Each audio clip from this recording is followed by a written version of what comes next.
Saludos cordiales tengan todos y todas los participantes del 10º Congreso Venezolano de Educación Matemática y las personas que accedan a estos videos en el futuro.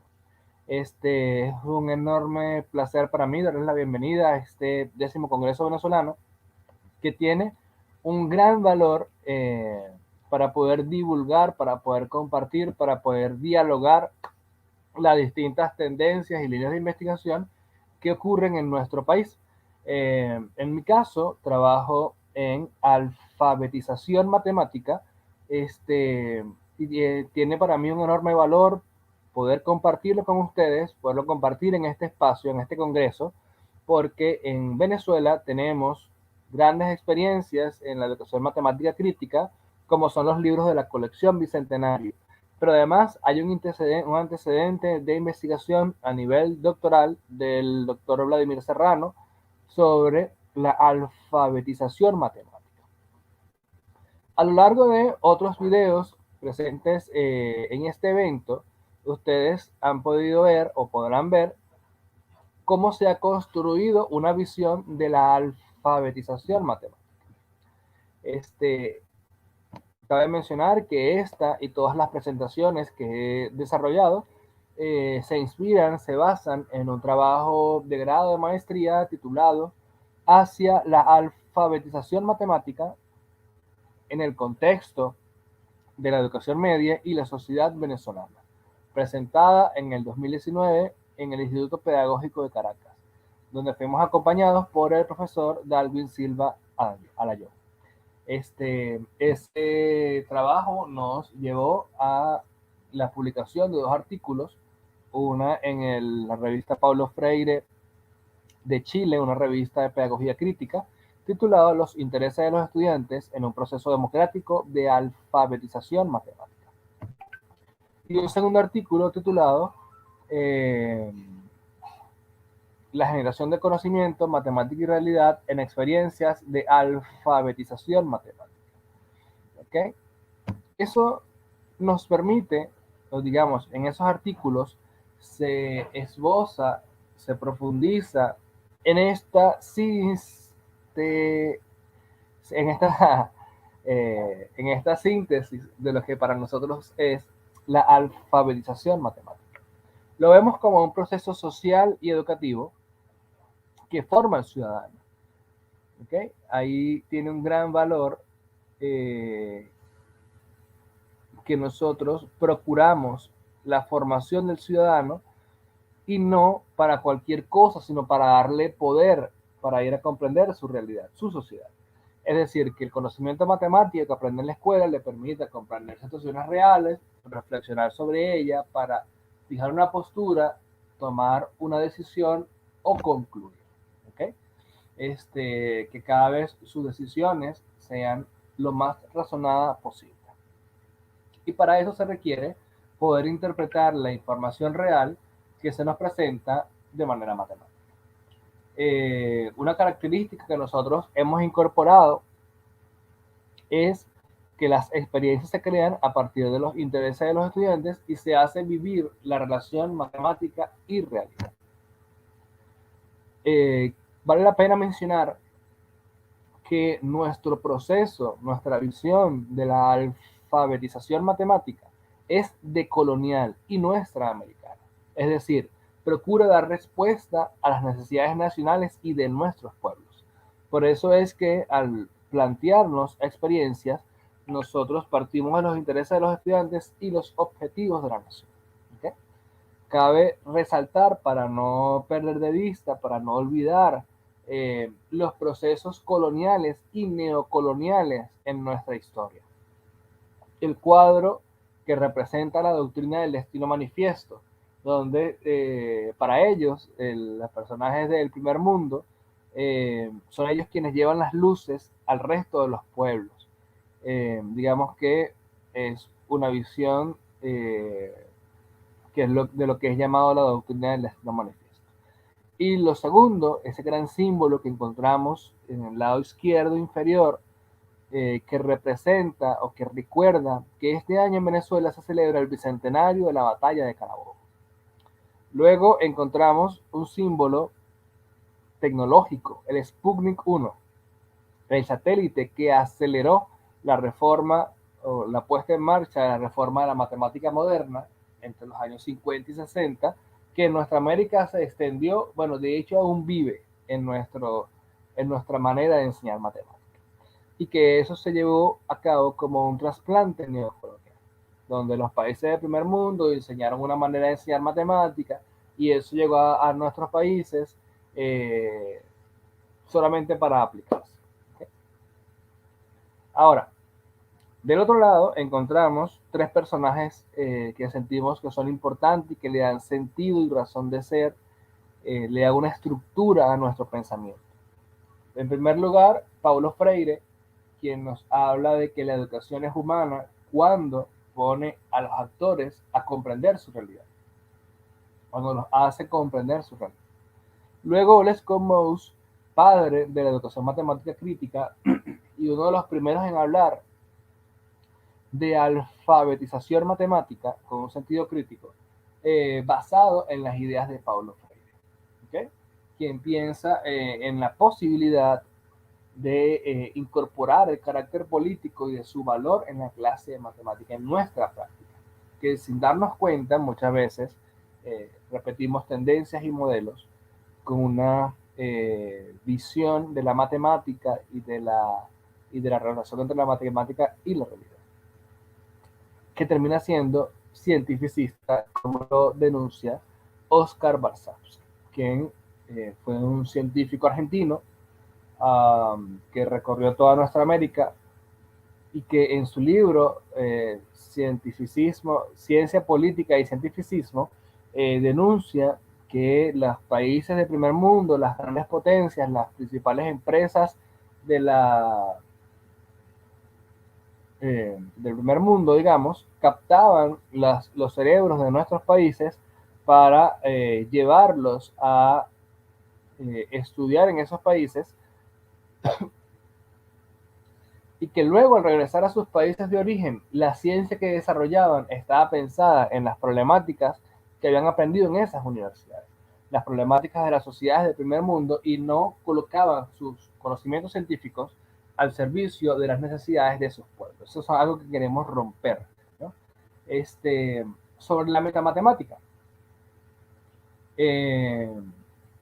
Vladimir Serrano nos dice que nosotros podemos acceder a ella, al conocimiento metamatemático de los estudiantes, que tiene que ver con qué saben ellos sobre qué es la matemática, por las siguientes preguntas. ¿Qué ideas matemáticas sustentan este hecho? O sea, digamos, una actividad que ellos estén haciendo, que resuelvan matemáticamente, y bueno, preguntar qué ideas matemáticas sustentan lo que están haciendo. ¿De qué tipo de problemas se ocupa la matemática? ¿Cómo se dedujo este algoritmo? ¿Cómo se llegó a esta definición o a esta caracterización de este objeto matemático? ¿Existe otra caracterización? Digamos, pensar en la matemática que está detrás de nuestras acciones. Eso tiene mucho importancia porque cuando vemos la caracterización de la alfabetización matemática del profesor Vladimir, encontramos 4 componentes: matemática, metamatemática, social y axiológica. Sin embargo, en nuestra experiencia encontramos y le damos valor al metaaprendizaje matemático. Es decir, a lo que ellos saben sobre cómo aprenden matemática y para qué aprender matemática. ¿Okay? O sea, así como valorar la metamatemática, también valorar el metaaprendizaje matemático. Bueno, la alfabetización matemática surge como una respuesta, como una alternativa a la enseñanza tradicional de la matemática, como ya lo hemos mencionado. Dentro de nuestros objetivos estaba generar espacios educativos que le permitan a los estudiantes reflexionar sobre sus intereses, realidades y expectativas con la intención de aprovecharlos durante el proceso de alfabetización matemática.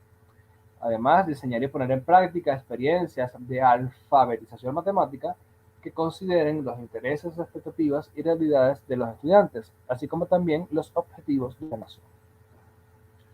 Comprender el proceso de matematización realizado por los estudiantes en el estudio de situaciones reales y analizar el estado de la alfabetización matemática alcanzado por los estudiantes. En este último objetivo es donde nosotros encontramos que parte de ese avance en el estado de la alfabetización matemática estaba lo metamatemático y el metaaprendizaje. Porque al entrevistar a los estudiantes, eh, antes de. Porque al entrevistar a los estudiantes, muchas de sus expresiones sobre qué es la matemática, sobre para qué saber matemática, qué significa saber matemática, habían allí elementos sobre sus reflexiones sobre qué es la matemática propiamente y sobre qué es aprender matemática, para qué aprender matemática. Entonces, nuestra investigación se basó en el paradigma sociocrítico porque tenemos la intención de educar para transformar la sociedad y trabajamos en el método de investigación-acción participativa y transformadora porque dentro de nuestras prioridades estaba darle voz a los estudiantes y valorar sus subjetividades. El camino metodológico recorrido pasó por conocer los intereses de los estudiantes a través de carteles, donde los invitamos a proponer situaciones que les interesaban, les afectaran y les preocuparan. Eso, cruzado con los objetivos de la nación, nos permitió crear los temas generadores, de los cuales ellos iban a escoger uno, lo hicieron en una plenaria, un acto totalmente democrático, y luego acudimos a reuniones donde ellos hablaban sobre qué querían aprender de esas temáticas y cómo lo íbamos a llevar a cabo. Entonces, allí se organizaban las investigaciones. Y al finalizarla, ellos debían hacer presentaciones de sus trabajos. ¿Qué decían los estudiantes que nos pareció a nosotros referente al metaaprendizaje matemático y la metamatemática? Primero, en la comunicación de las ideas matemáticas. Es propio de la metamatemática tener conciencia de por qué haces lo que haces matemáticamente. Entonces, uno, perdón, uno de los actores dice, las evaluaciones no eran solo exámenes ni solo cálculo. En cuanto a eso, era algo que no importara mucho. Habían ejercicios que sí se veían tediosos y teníamos que responderlos. Pero era más que todo sobre un razonamiento propio, era más cómo hacer un ejercicio y lo demás era una descripción de cómo tú hiciste para resolverlo, los pasos que hiciste, la metodología y todo eso. Es decir, dentro de nuestro planteamiento se les exigía eh, comunicar cómo ellos llegaban a esos resultados. Y eso, cuando vemos las muestras de los estudiantes, justificando su respuesta, comprendiendo por qué utilizan elementos matemáticos, es propio de la metamatemática. O nos habla de su avance metamatemático. Ahora, sobre qué es la matemática, encontramos que para uno dice, la matemática también se puede combinar y se puede combinar con la realidad, se puede combinar con lo que haces en tu vida diaria, se puede combinar con muchas cosas. El mismo actor siempre está combinada. Es que como le dije, profesor, la matemática está combinada todos los días. La matemática está en la realidad y la realidad en la matemática. Porque siempre, siempre, siempre está la matemática presente porque en todo está la matemática. O sea, en conclusión, él encuentra una relación evidente, indivisible entre la matemática y la realidad. Se les preguntó qué era para ellos saber matemáticas. El actor 3 comenta que el estudiante no solo debe enfocarse en lo teórico, sino también, como usted dice, en la matemática y la realidad. Por eso también comentamos que nosotros hacíamos vivir esa relación. Otras expresiones sobre esto, sobre qué es la matemática, sobre qué es saber matemática, que vinculan la metamatemática y el metaaprendizaje matemático, los actores comentan, para mí saber matemática no es solo resolver ejercicios y problemas, no. Creo que donde tú encuentras una persona que sabe realmente matemática es porque puede aplicarlo en cualquier caso real o en sí en cualquier caso real, en algo cotidiano, en algo que pueda pasar diariamente. Bueno, la importancia de la matemática es que es algo que vemos en lo cotidiano. Entonces, es algo que debemos saber lo suficiente. Tenemos que tener el máximo conocimiento que sea posible, ya sea de sumar, restar y hasta multiplicar, conocer de gráficas, promedios y todas esas cosas. Allí hay una valoración de la matemática, pero también una claridad, una postura sobre que aprender matemática, saber matemática, también pasa por poder identificar matemáticas en la realidad. Y el actor número 3 dice, profesor, yo creo que saber matemática, si uno no sabe matemática, es como estar perdido en el mundo, porque en algún momento la vas a necesitar. En algún momento de la vida, si no lo sabes, ¿cómo vas a saber algo? ¿Cómo vas a utilizar algo si no lo aprendiste? Si no aprendiste a utilizarlo, ¿cómo lo vas a utilizar? Entonces, necesitas de un proceso en el que vas aprendiendo hasta llegar a un momento que dices, ya va, voy a utilizar las ecuaciones. Llegó un momento que durante todo el lapso en el que usé las ecuaciones, llegará un momento de la vida donde, mira, tengo ecuaciones y me acuerdo en este momento, me acuerdo cuando me explicaron y puedo resolver las ecuaciones o cualquier cosa. Entonces, allí él habla también de un proceso educativo, una necesidad de un proceso educativo. Y bueno, esta ha sido toda esta presentación, el valor que tiene el metaaprendizaje matemático y la metamatemática, que también nos habla de los avances del estado de la alfabetización matemática. No es solamente avanzar en la creación de producciones relacionadas a la matemática y la realidad, sino también tiene que ver con cómo tú vas internalizando esa relación, esas necesidades como lo describen los estudiantes. Entonces, bueno, esto ha sido todo por esta presentación. Los invito a ver más videos sobre la alfabetización matemática en el canal de YouTube Sigma Castro y una invitación al seminario hacia la alfabetización matemática en el contexto de la educación media y las sociedades nuestroamericanas. Muchísimas gracias.